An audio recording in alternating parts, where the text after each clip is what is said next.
दोस्तों नमस्कार। आज के वीडियो में आप सभी का स्वागत है। इस क्लास में हम लोग पढ़ेंगे, एक मॉडल पेपर है राष्ट्रीय आय एवं योग्यता आधारित छात्रवृत्ति योजना 2022। ये मॉडल पेपर है विज्ञान का।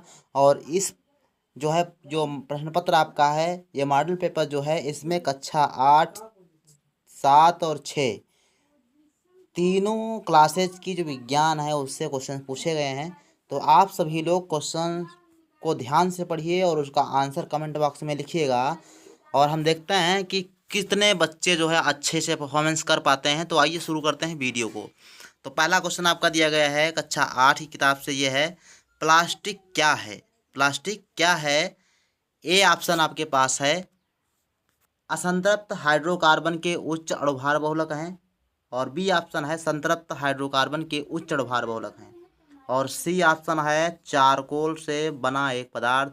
और डी ऑप्शन है रबर के पेड़ से निकला एक पदार्थ। तो प्लास्टिक क्या होता है? तो प्लास्टिक के लिए सही ऑप्शन सभी लोग कमेंट बॉक्स में लिखिएगा। इसका जो राइट आंसर है वो है ए ऑप्शन असंतृप्त हाइड्रोकार्बन के उच्च अणुभार वाले बहुलक। तो ये प्लास्टिक का सही आंसर आपका हो जाएगा। क्वेश्चन नंबर 2 है इलेक्ट्रॉन की खोज किसने की थी।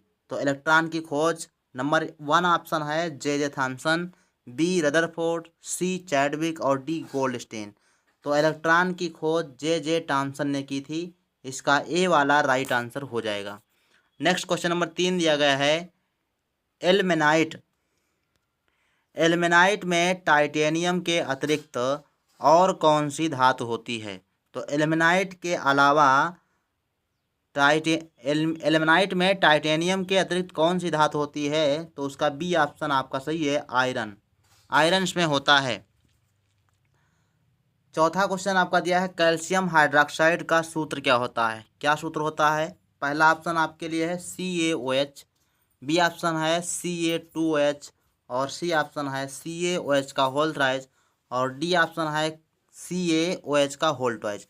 तो कैल्शियम हाइड्रोक्साइड जो होता है इसका रासायनिक सूत्र होता है CaOH का होल ट्वाइज। तो ये आपको ध्यान रखना है और डी ऑप्शन इसमें राइट होता है। पांचवा क्वेश्चन दिया गया है थर्माकोल को भी कहते हैं, यानी थर्माकोल को दूसरे नाम से भी जाना जाता है। तो उसका दूसरा नाम क्या है? ए ऑप्शन है टेफ्लॉन, बी है नायलॉन, सी है स्टायरन और डी है डेकान। तो इसमें राइट आंसर आपका कौन सा हो जाएगा? तो राइट आंसर आपका हो स्टायरन, या कक्षा 8 की बुक में लिखा गया है स्टायरोन। तो पांचवे का सी ऑप्शन सही है। अगला क्वेश्चन 6 नंबर है फेरस ऑक्साइड मिलाने पर कांच का रंग हो जाता है। तो कैसा हो जाता है? क्वेश्चन नंबर 6 का ऑप्शन आपके पास है हरा हो जाता है, पीला, भूरा, बैंगनी।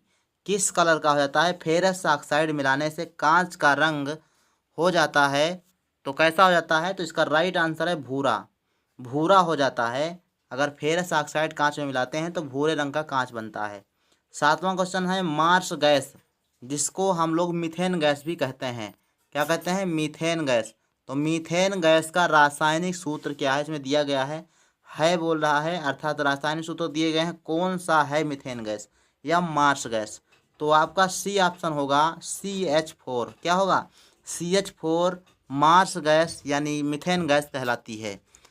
नेक्स्ट क्वेश्चन नंबर आपका 8वां दिया गया है द्वितीयक सेल का उदाहरण है। द्वितीय प्रकार के सेल, द्वितीय श्रेणी के सेल कौन कौन से हैं, कौन हैं ये बताना है। ए ऑप्शन है शुष्क सेल, डेनियल सेल, सीसा संचायक सेल और डी ऑप्शन है ओल्टीय सेल। तो इसमें जो राइट आंसर है बच्चों वो आपका है सीसा संचायक सेल। जो आपकी बैटरी होती हैं 20+ या अदर जो होती हैं, जो चार्जिंग वाली होती हैं, एक बार चार्ज करो दोबारा फिर उनको जो है यूज में ले आओ, तो वो होती हैं।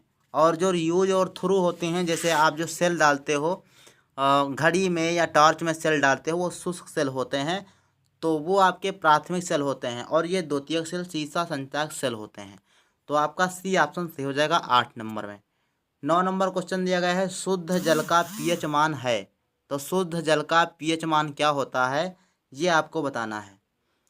तो ए ऑप्शन आपका दिया गया है 10, बी है 6.4, सी है 6 और डी है 7। तो शुद्ध जल का पीएच मान 7 होता है। डी ऑप्शन आपका सही हो जाएगा। क्वेश्चन नंबर 10 है P2O5 में फास्फोरस की संयोजकता क्या होती है? तो फास्फोरस की संयोजकता होती है 5। क्या होती है? 5। तो डी ऑप्शन आपका राइट हो जाएगा। क्वेश्चन नंबर 11, अग्निशामक यंत्र में कौन सी गैस होती है जो आग बुझाने वाली मशीन होती है? उसमें कौन सी गैस होती है? A argon, B neon, C nitrogen, D carbon dioxide. कौन सी गैस होती है? तो बच्चों आपको टिक लगाना है डी ऑप्शन पे, कार्बन डाइऑक्साइड गैस, CO2 जिसको कहते हो। CO2 गैस होती है अग्निशामक यंत्र में, जो कि आग बुझाने में सहायक होती है। क्वेश्चन नंबर 12 दिया गया है कि 1 किलोबाइट, किलोबाइट के बी 1024, 1 किलोबाइट में कितने होते हैं? क्या होते हैं मतलब?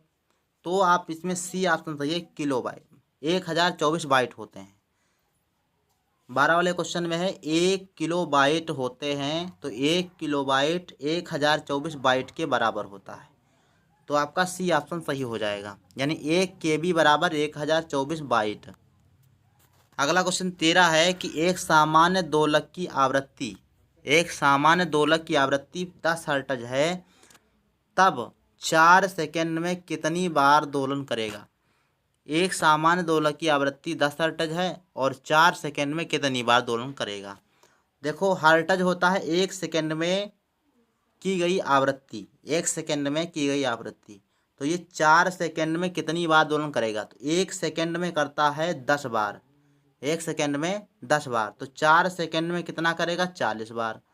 तो आपका जो राइट आंसर हो जाएगा ए हो जाएगा, 40 है ना। ये 4 सेकंड में कितनी बार दोलन करेगा? तो 40 बार करेगा।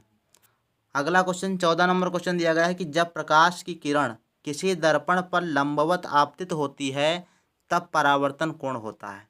जब प्रकाश की किरण किसी दर्पण पर लंबवत पड़ती है, मान लो कि ये लंबवत कोई प्रकाश की किरण पड़ती है, तो आपतित किरण परावर्तन कोण से आपतित होती है तब परावर्तन कोण होगा।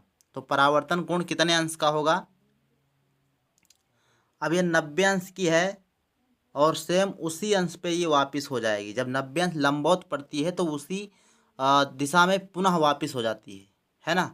लंबवत पड़ी हुई दर्पण पर आ गई सीधे और फिर परावर्तित होकर फिर वापस लौट जाती है, यही होता है। तो इसमें जो कोण बनेगा आपका 0 अंश का बनेगा। डी ऑप्शन आपका राइट हो जाएगा। ठीक, लंबवत पड़ेगी तो उसका जो परावर्तन कोण होगा वो 0 अंश का होगा। ठीक, तो ये आपको ध्यान में रखना है।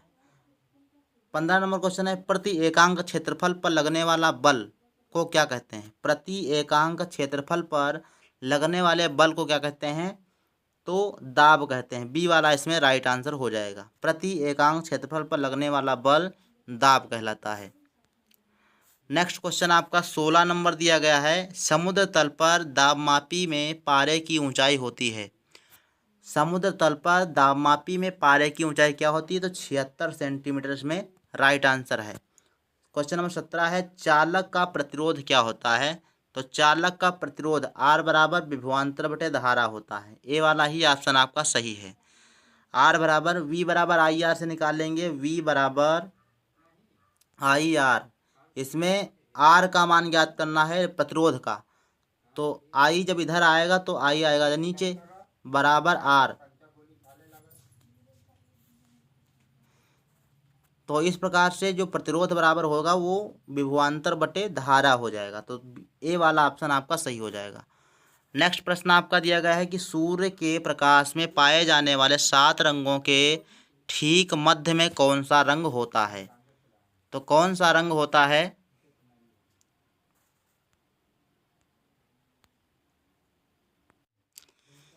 तो 18 नंबर क्वेश्चन में राइट आंसर होगा आपका हो जाएगा हरा रंग। कौन सा रंग हो जाएगा? हरा रंग जो होता है ठीक मध्य में होता है। इसमें जो है आपको दिया गया होता है एक सूत्र होता है बैनी आह पी नाला। क्या होता है? बैनी ब और ना, बैनी आह पी नाला, पी न ला। ठीक, ये आपका सूत्र होता है। तो इससे आप निकाल सकते हो कि बा से बैंगनी, नी से नीला, आ से आसमानी, हा से हरा, पी से पीला और ना से नारंगी और ला से लाल। ये इतने रंग होते हैं सूर्य के प्रकाश में। कोई भी जब रेनबो बनता है, इंद्रधनुष बनता है, तो उसमें 7 रंग होते हैं। तो उसके मध्य में जो होता है वो हरा रंग होता है। कौन सा?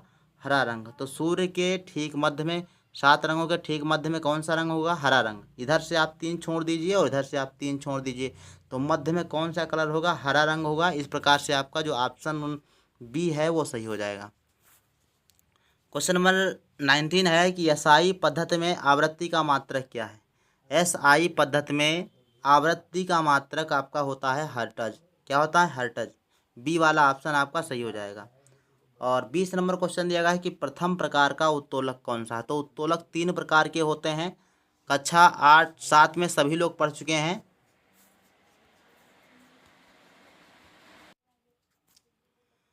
तो कक्षा 7 में सभी लोग पढ़ चुके हो कि उत्तोलक जो होते हैं वो 3 प्रकार के होते हैं। प्रथम प्रकार, द्वितीय प्रकार और तीसरे प्रकार, यानी तृतीय प्रकार के उत्तोलक। तो प्रथम प्रकार का उत्तोलक कौन सा होता है?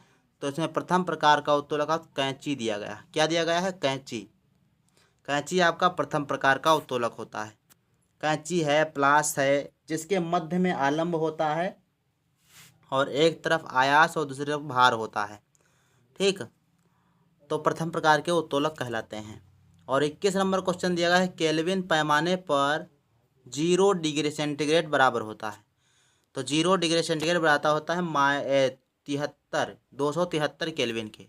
273 केल्विन के बराबर होता है 0 डिग्री सेंटीग्रेड पैमाने पर। अगला क्वेश्चन आपका दिया गया है 22 नंबर है कि निम्न में से अदिश राशि कौन सी है? तो निम्न में से अदिश राशि कौन सी है? अदिश और सदिश राशि, ये आपको बहुत ही अच्छे से पढ़ना है क्योंकि ये बहुत इंपॉर्टेंट है और पूछा भी जाता है। अदिश राशि कौन सी होती है? जिसमें परिमाण की आवश्यकता नहीं होती। और सदिश राशि वह होती हैं जिसमें परिमाण और दिशा दोनों की आवश्यकता होती है, जबकि अदिश राशि में होता है कि परिमाण की आवश्यकता होती है लेकिन दिशा की आवश्यकता नहीं होती। तो अदिश राशियाँ हो जाती हैं कार्य। कार्य क्या है? एक अदिश राशि है। 23 नंबर क्वेश्चन आपका दिया है कौन नवीकरणीय ऊर्जा का स्रोत है? तो इसमें ऑप्शन है 16 सौर ऊर्जा, बी है पेट्रोलियम, सी है कोयला और डी है केरोसिन। तो कौन सा नवीकरणीय ऊर्जा का स्रोत है? तो इसमें आपका जो राइट आंसर होगा वो सौर ऊर्जा हो जाएगा। ए वाला ऑप्शन सही हो जाएगा। अच्छा, नेक्स्ट क्वेश्चन 24 नंबर दिया गया टैडपोल के वयस्क मेढक बनने की प्रक्रिया को क्या कहते हैं? टैडपोल जो होता है, टैडपोल किसको कहते हैं? मेढक के बच्चे को कहते हैं। तो मेढक के बच्चे को मेढक बनने तक की प्रक्रिया क्या कहलाती है? तो कायांतरण कहलाती है। क्या कहलाएगी? कायांतरण। निषेचन ये अलग है, जब युग्मनज का निर्माण होता है। शुक्राणु और शुक्राणु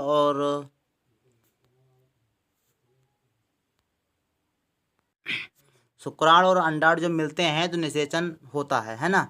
तो और रोपण होता है, किसी भी पौधे को लगाना रोपण होता है। मुकुलन, मुकुलन क्या होता है? जब कोई मुकुल जो है अपने मात्र पौधे से अलग होता है तो मुकुलन कहलाता है।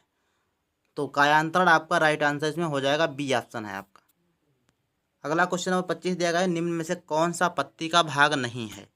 तो पर्णफलक, मध्यशिरा और पर्णवृंत, ये तीनों भाग जो है पत्ती के भाग होते हैं, लेकिन बाह्य दल जो होता है वो पुष्प का भाग होता है, फूल का भाग होता है।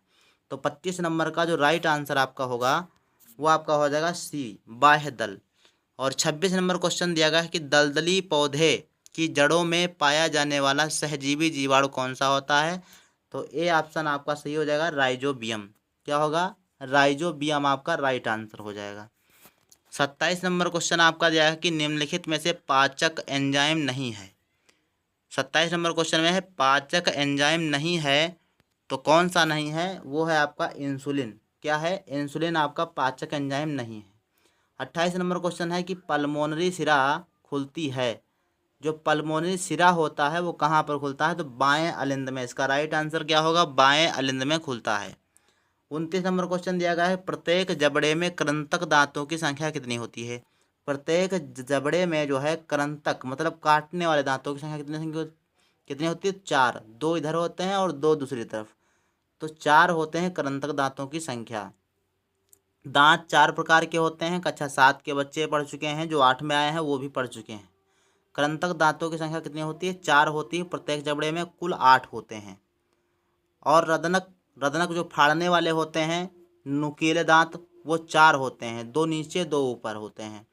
तो इस प्रकार से आपके कुल मिला के 32 दांत होते हैं, जिनमें से कृंतक दांतों की संख्या 4 होती है नीचे जबड़े में, और ऊपर 4 होते हैं, यानी कुल मिला के 8 होते हैं। तो आपका जो राइट आंसर हो जाएगा सी वाला सही हो जाएगा। 30 नंबर क्वेश्चन दिया गया है, कौन सा जलीय पौधा है?